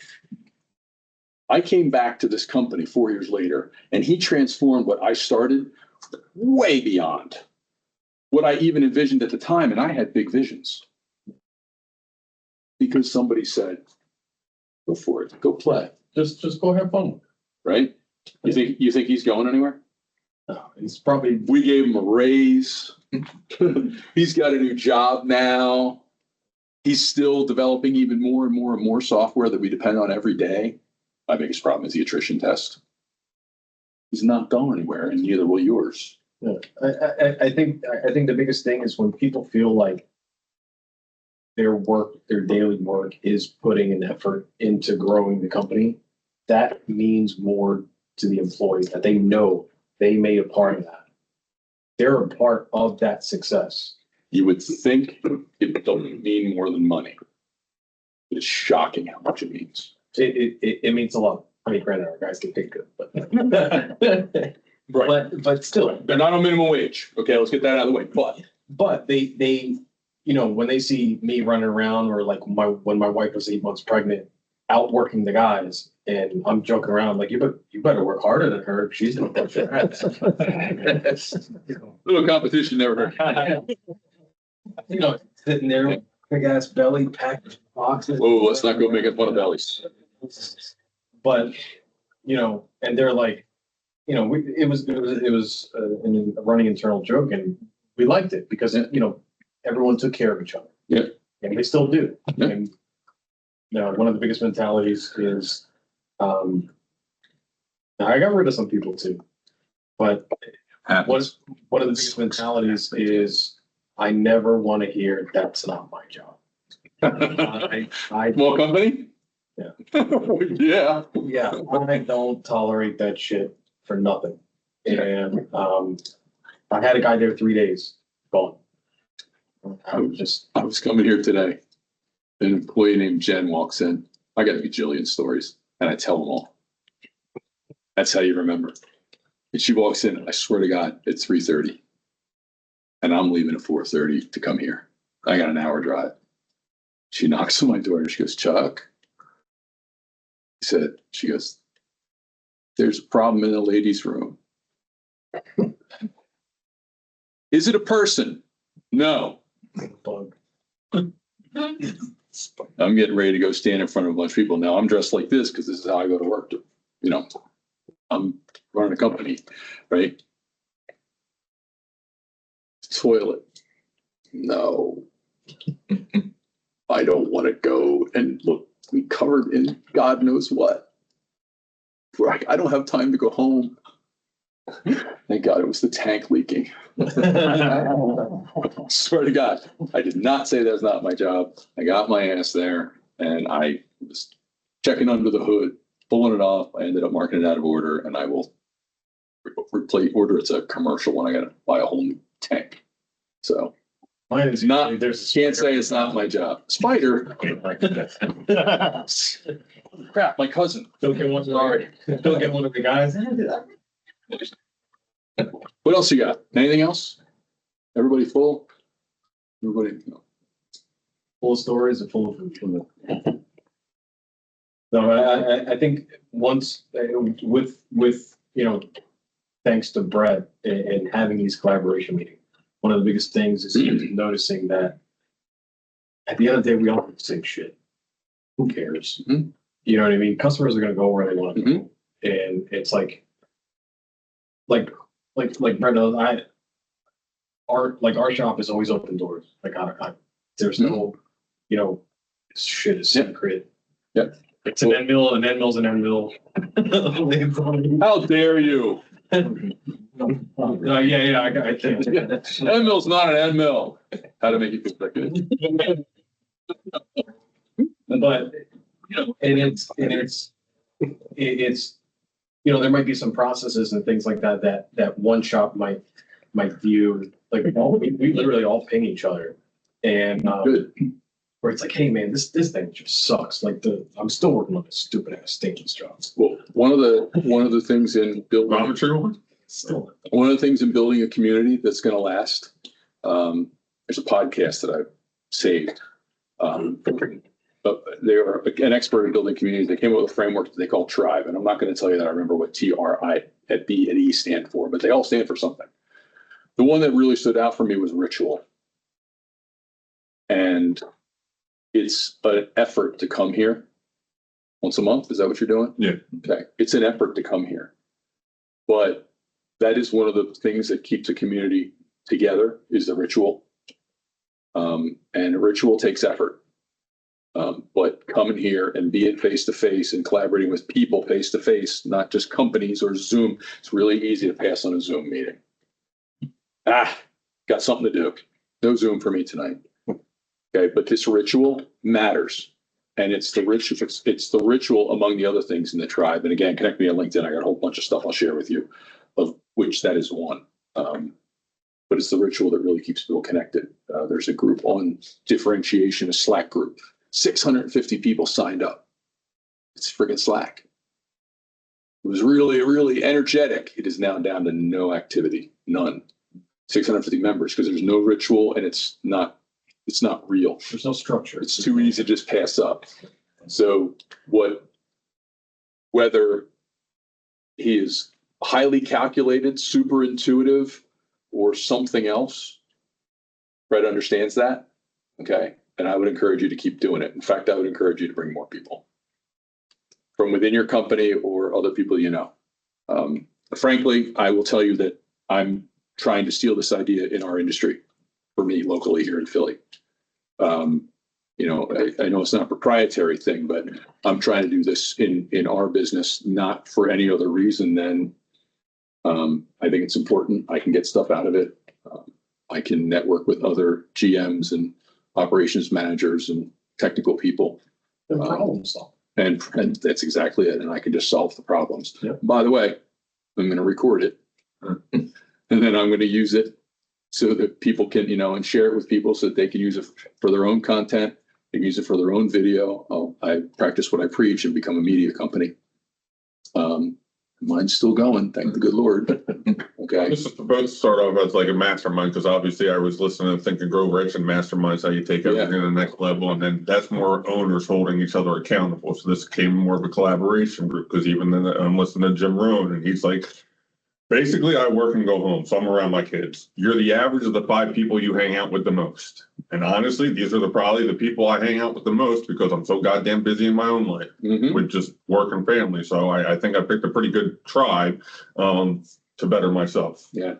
So again, I'll happily share it with you. I'm not trying to get anything from you today.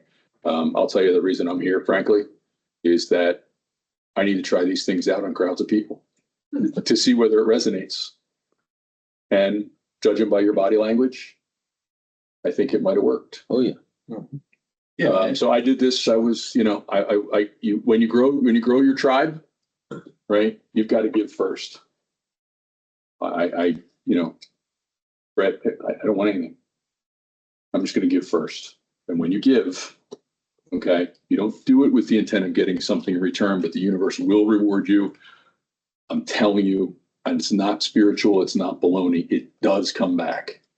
If you believe in karma or whatever, but good people are treated well by good people, and bad people tend to run from them. So give first, just like this, and it will keep coming back. I guarantee it. Just keep the ritual up. Make the effort. Not every time. It's tough to make every time. So There's definitely stuff you said. Well, I'm trying tomorrow. So takes time. sure. Yeah. There's a reminder here.